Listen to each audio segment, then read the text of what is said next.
Dis baie om in te neem, Marcus. Jy verdwyn vir hoe lank en dan kry ek jou hierso. Wat het gebeur? Hoe het jy beland?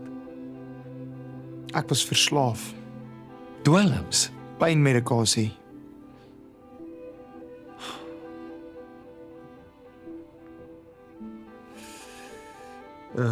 Wanneer dit begin? En hoe lank is jy al hier? Maar meer as dit, hoe lank maak jy nou al of alles fyn is? Hel, wat steek jy nog weg? Marcus het net na 'n paar tyd by ons aangesluit. Hy het sy eie vrywil. En tydens sy tyd hier het hy nie een keer 'n terugslag gehad nie. Hy het deurgedruk. En nie almal kan dit sê nie. En hoe lank weet jy nou al van julle verwantskap?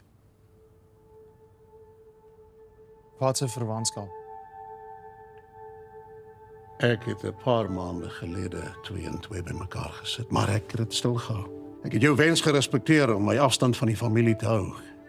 Ek het nooit enigiets genoem van jou besoek nie. Waarvan praat julle? Ken julle mekaar? Pa, wat die hel steek julle weg?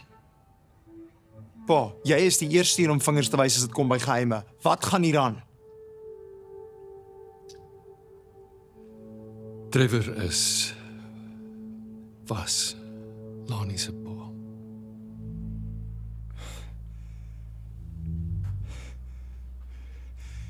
En jy weet nog al die pad?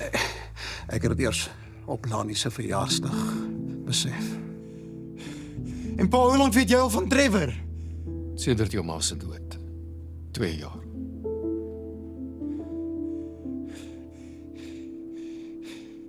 En hoe kom nou die hele familie reunie, hè?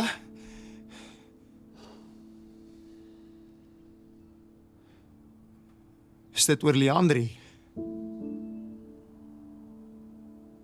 So jy staan hier en blameer vir my nou jy al vir 2 jaar vir my lieg. En jy maak of jy aan my kant is terwyl jy wat jy uitkry, hè? Een of ander sick kick, hè? Trek al my geheime uit my, vat al die ammunisie wat jy nodig het. Ek wou jou hoeveel keer al sê, Marcus, jy moet my glo. Maar ek het net nie geweet hoe nie. En ek moes jou pa en jou ma. Ek moes Lani se wense respekteer. Well bloody done daarmee. Marcus.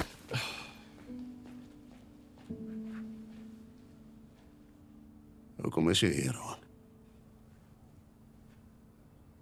Jy's 'n geskikte skenker vir Leandri. As jy steeds kan sien, die dokter wil so vinnig as moontlik voortgaan met die proses. Ek verstaan.